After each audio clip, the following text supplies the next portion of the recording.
कक्षा 10 रसायन विज्ञान का आज नया टॉपिक होगा बेकिंग सोडा, या इसको हम खाने का सोडा भी कहते हैं। बेकिंग सोडा या खाने का सोडा, इसका सूत्र होगा NaHCO3।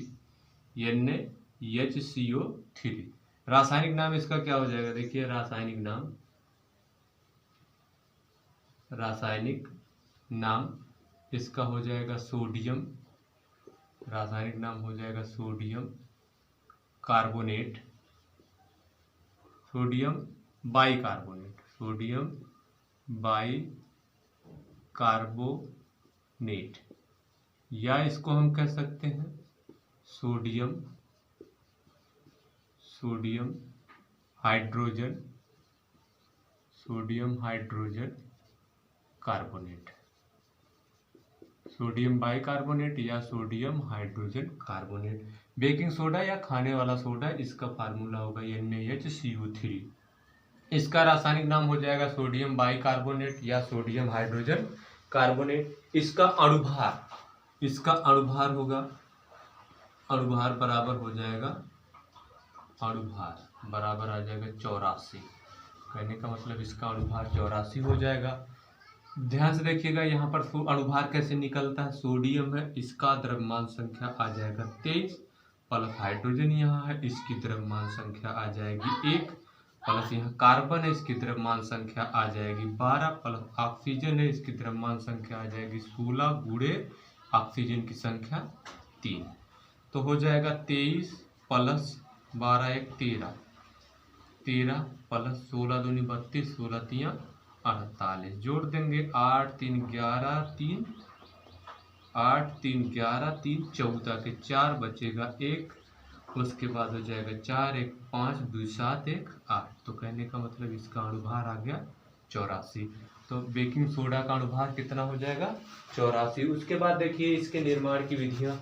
बेकिंग सोडा को खाने का सोडा भी कहते हैं। इसको हम बनाते कैसे हैं? धावन सोडा इसके पहले हमने पढ़ाया था Na2CO3, Na2CO3 इसी से हम बनाते हैं Na2CO3। ये धावन सोडा है, इसका जलीय विलयन ले लेंगे H2O और इसमें हम कार्बन डाइऑक्साइड प्रवाहित कर देंगे।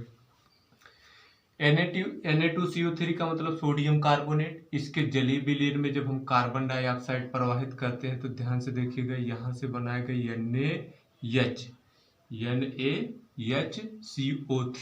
NaHCO3 का 2 मोल। कहने का मतलब सोडियम कार्बोनेट के जलीय विलयन में कार्बन डाइऑक्साइड प्रवाहित करने पर सोडियम बाइकार्बोनेट का मिश्रण प्राप्त होता है। उसी प्रकार दूसरा देखिए, अगर NaCl है, जैसे NaCl का नाम हो जाएगा सोडियम क्लोराइड, और इसकी अमोनिया से हम क्रिया करा देंगे NH3 अमोनिया, और उसके बाद जल, और उसके बाद कार्बन डाइऑक्साइड। कहने का मतलब सोडियम क्लोराइड, अमोनिया, जल और कार्बन डाइऑक्साइड इतने पदार्थ की जब हम अभिक्रिया करा देंगे तो ये बनाएगा NaHCO3 प्लस NH4Cl।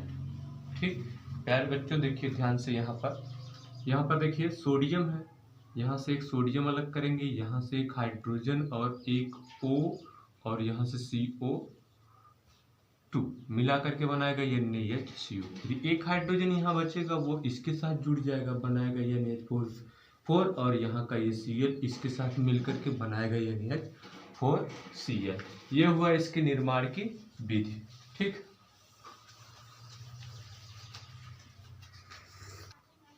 देखिए उसके बाद अगला होगा भौतिक गुण। भौतिक गुण में सबसे पहला क्या है? यह सफेद क्रिस्टलीय पदार्थ है। कौन? खाने का सोडा। खाने का सोडा जो हो सफेद क्रिस्टलीय पदार्थ है।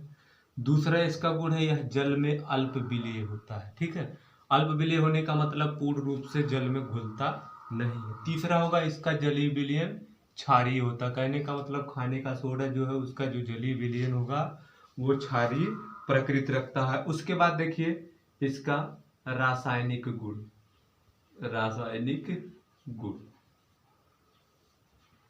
रासायनिक गुण में सबसे पहला होगा जल अपघटन। रासायनिक गुण में सबसे पहला होगा जल अपघटन। कहने का मतलब अगर NaHCO3 सोडियम बाई कार्बोनेट इसकी जल से अपक्रिया करा देते हैं। कहने का मतलब जल अपघटन का मतलब जल को हम लिख सकते हैं HOH। ठीक, तो यहाँ से देखिए, ध्यान से देखिएगा, यहाँ से ये इतना निकल जाएगा और बनाएगा क्या, H2CO3 और NaOH प्लस NaOH। H2CO3 का नाम होगा कार्बोनिक अम्ल, H2CO3 का नाम होगा कार्बोनिक अम्ल। ये रहा जल अपघटन। कहने का मतलब सोडियम बाई कार्बोनेट का अगर जल अपघटन कराएंगे तो कार्बोनिक अम्ल और सोडियम हाइड्रोक्साइड प्राप्त होता है। उसी प्रकार देखिए ताप का प्रभाव, कहने का मतलब ये दूसरा रासायनिक गुण होगा। ताप का प्रभाव होने का मतलब अगर NaHCO3 है, सोडियम बाई कार्बोनेट है, इसको हम 100 डिग्री सेल्सियस ताप दे देते हैं। कहने का मतलब 100 अंश सेल्सियस ताप तक गर्म कर देंगे तो ये अपने अवयवों में टूट जाता है, जिससे बना था। कहने का मतलब Na2CO3 plus H2O plus CO2, मतलब NaCO3 को अगर हम 100 डिग्री सेल्सियस ताप पर गर्म कर देते हैं तो ये अपने अवयवों में टूट जाता है। कहने का मतलब NaCO3 प्लस NaHCO3 को अगर हम 100 डिग्री सेल्सियस ताप पर गर्म कर देते हैं तो Na2CO3 बनता है प्लस H2O बनता है प्लस कार्बन डाइऑक्साइड बनता है। यहाँ पर एक छोटा सा एरो दर्शाते हैं, इस एरो का मतलब ये होगा गैसीय अवस्था को दर्शाता है। उसी प्रकार देखिए अम्लों से अपक्रिया, अगर हम अम्लों से अपक्रिया कराते हैं तब क्या होता है, देखिए अगला रासायनिक गुण होगा,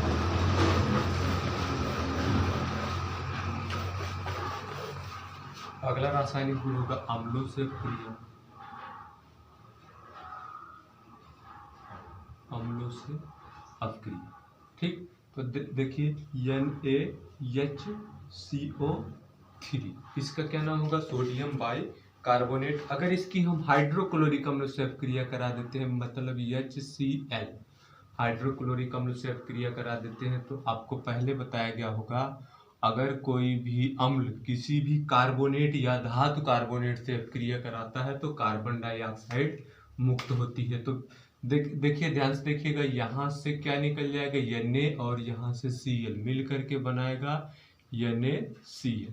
उसके बाद यहाँ से देखिए एक H यहाँ पर होगा, एक H यहाँ, 2 H और एक O यहाँ से मिल करके बनाएगा H2O, और उसके बाद यहाँ पर बचेगा CO2, इसको हम कार्बन डाइऑक्साइड गैस कहते हैं। उसी प्रकार अगर हम यहाँ पर HCl के स्थान पर H2SO4 ले लेते हैं तो बनाएगा NaHCO3 प्लस H2SO4। तो यहाँ पर देखिए इसका हम 2 मोल कर देंगे। ठीक, 2 मोल करने का मतलब या तो हम इसको 2 बार लिख सकते हैं या तो यहाँ पर 2 कर सकते हैं। कहने का मतलब NaHCO3, ठीक, या तो हम इसको 2 बार लिख लें या तो हम यही 2 लिख सकते हैं। ठीक है, तो अब देखिए हम 2 बार लिख करके अब क्रिया करा रहे हैं। तो देखिए ध्यान से देखिएगा, यहाँ से एक सोडियम यहाँ से 2 सोडियम और एक SO4 मिल करके बनाएगा Na2SO4। Na2SO4 का नाम होगा सोडियम सल्फेट। उसके बाद देखिए 2 हाइड्रोजन यहाँ और 2 हाइड्रोजन यहाँ, 4 हाइड्रोजन हो गया, इसको हम लिख सकते हैं 2H2, और एक ऑक्सीजन यहाँ से ले लेंगे, एक ऑक्सीजन यहाँ से, हो जाएगा 2H2O। उसके बाद प्लस यहाँ पर एक CO2 बचेगा और एक CO2 यहाँ पर, तो इसको हम लिख देंगे 2CO2। ठीक, ये रहा अम्लों से अपक्रिया। उसके बाद देखिए धातु लवणों से अपक्रिया, धातु लवणों से अपक्रिया, धातु लवणों से अपक्रिया। धातु लवण होने का मतलब जैसे देखिए, धातु लवण होने का मतलब जैसे ZnSO4, देखिए NaHCO3, इसकी हम ZnSO4 से अपक्रिया करा रहे हैं। NaHCO3 इसकी ZnSO4 से अपक्रिया करा रहे हैं। तो ध्यान से देखिएगा, इसका हम 2 मोल ले लेंगे और इसकी अपक्रिया करा देंगे, तो यहाँ से 2 सोडियम और एक SO4 मिलकर Na2SO4 बना लेगा। Na2SO4 का नाम होगा सोडियम सल्फेट। उसके बाद देखिए यहाँ से एक Zn है और CO3 की संख्या कितनी है, 2, क्योंकि 2 लगा है तो यह बनाएगा ZnCO3। उसके बाद देखिए यहाँ पर 2 हाइड्रोजन होगा, अभी एक CO3 बचा था, वहां से एक ऑक्सीजन निकल जाएगा, मिल जाएगा हमको H2O प्लस। यहाँ पर देखिए बचा क्या, CO2 कार्बन डाइऑक्साइड गैस। उसी प्रकार अगर हम यहाँ पर PbNO3 का होल ट्वाइज कर देते हैं, PbNO3 का होल ट्वाइज का मतलब लेड नाइट्रेट, NaHCO3। ठीक, चलिए देखिए यहाँ पर लिखते हैं, अगर हम इसकी PbNO3 से क्रिया करा देते हैं, PbNO3 का होल ट्वाइज, देखिए NaHCO3 प्लस PbNO3 का होल ट्वाइज, इसका नाम होगा लेड नाइट्रेट।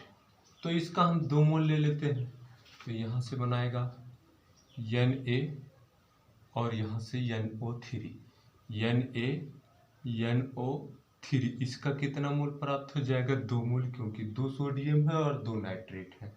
उसके बाद यहाँ से देखिए Pb है और यहाँ से CO3, यहाँ से प्राप्त हो जाएगा PbCO3 लेड कार्बोनेट। उसके बाद देखिए यहाँ पर 2 हाइड्रोजन बचा है, 2 हाइड्रोजन और यहाँ से एक ऑक्सीजन मिल करके बनाएगा H2O, और यहाँ पर अब बचा क्या है, CO2, उसको हम लिख देंगे कार्बन डाइऑक्साइड। ये रहा इतना इसका रासायनिक गुण। देखिए उसके बाद इसका उपयोग होगा, उपयोग में सबसे पहला होगा पेट की अम्लता दूर करने की औषधि के रूप में, मतलब पेट की अम्लता को दूर करने के लिए औषधि के रूप में इसका उपयोग किया जाता है। अगला देखिए शीतल पेय, मतलब ठंडे पेय पदार्थ, सोडा वाटर आदि बनाने में भी इसका उपयोग किया जाता है। किसका, मतलब खाने वाले सोडा का, NaHCO3 का, खाने वाले सोडे का उपयोग शीतल पेय पदार्थ या सोडा वाटर बनाने में किया जाता है। अगला देखिए अग्निशामक यंत्रों में भी इसका उपयोग होता है। अग्निशामक यंत्रों में सोडियम बाइकार्बोनेट के साथ H2SO4 का मिश्रण रख देते हैं। जब दोनों की अपक्रिया होती है तो कार्बन डाइऑक्साइड गैस निकलती है, और वही कार्बन डाइऑक्साइड आग को बुझाने में काम आती है। अगला देखिए बेकिंग पाउडर बनाने में भी इसका उपयोग होता है। और अगला होगा प्रयोगशाला में अभिकर्मक के रूप में। अभिकर्मक होने का मतलब अभिक्रिया कराने के लिए, प्रयोगशाला में जो अभिक्रिया कराने के लिए प्रयुक्त पदार्थ होते हैं उसी को हम अभिकर्मक कहते हैं। तो प्रयोगशाला में अभिकर्मक के रूप में इसका उपयोग होता है। अगला होगा सोडियम कार्बोनेट बनाने में, सोडियम कार्बोनेट का सूत्र होगा NaHCO3। ठीक है, ये इतना इसका उपयोग हुआ। प्यारे बच्चों, आज के लिए बस इतना। अगर वीडियो अच्छा लगा हो तो लाइक कीजिए, शेयर कीजिए दोस्तों में। अगर चैनल पर नए हैं तो चैनल को सब्सक्राइब करके बेल आइकन को प्रेस जरूर कीजिए। धन्यवाद।